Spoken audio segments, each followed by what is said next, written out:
Nous allons maintenant passer à la réalisation des coupes. Et nous allons voir comment nous gérons les paramètres visuels de la coupe, mais également leur emprise au niveau de la 3D. Pour créer une coupe, je vais simplement dans le ruban Vue, cliquer sur la commande Coupe et créer un segment de coupe, tout simplement. La coupe est faite. Alors, ce que je vous propose éventuellement pour pouvoir visualiser ça de manière un peu plus concrète, c'est simplement de venir dans l'onglet Architecture ici, dans le ruban Architecture, et créer 2-3 murs. Alors ne vous occupez pas pour l'instant des types et des propriétés, etc.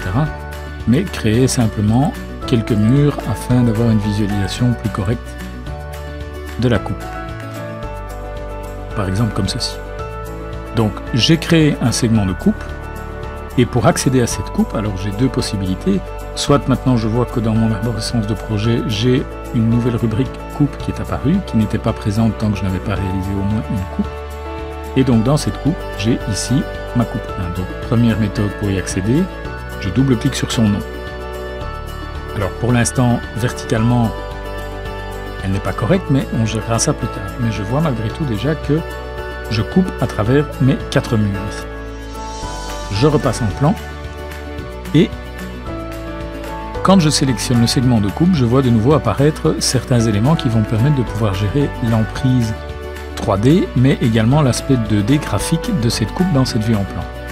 Alors, premier élément, c'est ce petit symbole-ci. Ce symbole va permettre de cycler en fait entre les différents types de symboles ici à l'extrémité de la coupe, à savoir soit un trait comme j'avais juste avant, soit rien du tout, soit le même symbole qu'à la première extrémité.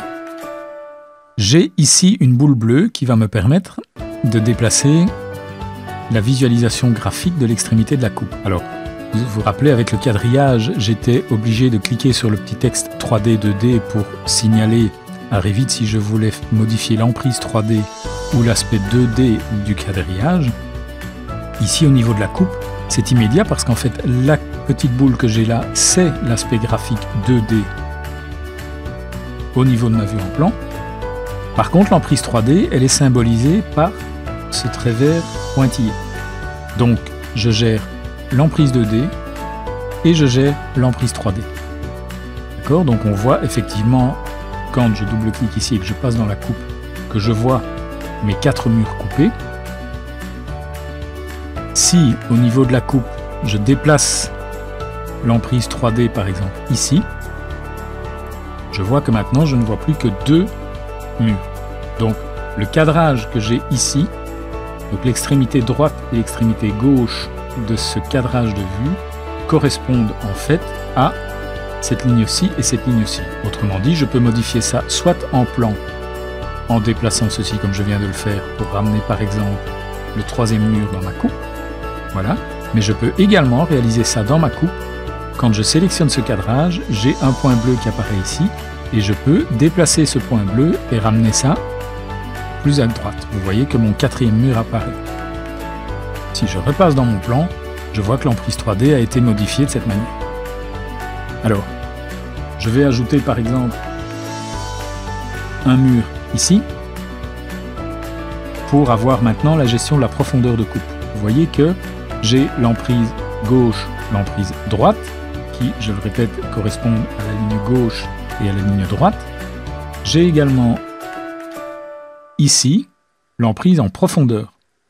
Donc je peux faire une délimitation éloignée de ma coupe. Donc ici, je vois effectivement le mur qui est ici, le petit mur central que je viens de créer, qui est donc ce mur-ci. Si je ramène ma profondeur de coupe ici, ce mur va disparaître. Je ne le vois plus puisque ma coupe s'arrête avant ce mur. Alors, j'ai donc la possibilité de gérer l'emprise gauche, l'emprise droite et la profondeur. Je peux également gérer la hauteur. Vous avez vu qu'effectivement, dans cette coupe, j'ai une emprise ici que je peux régler latéralement, mais je peux également la régler verticalement.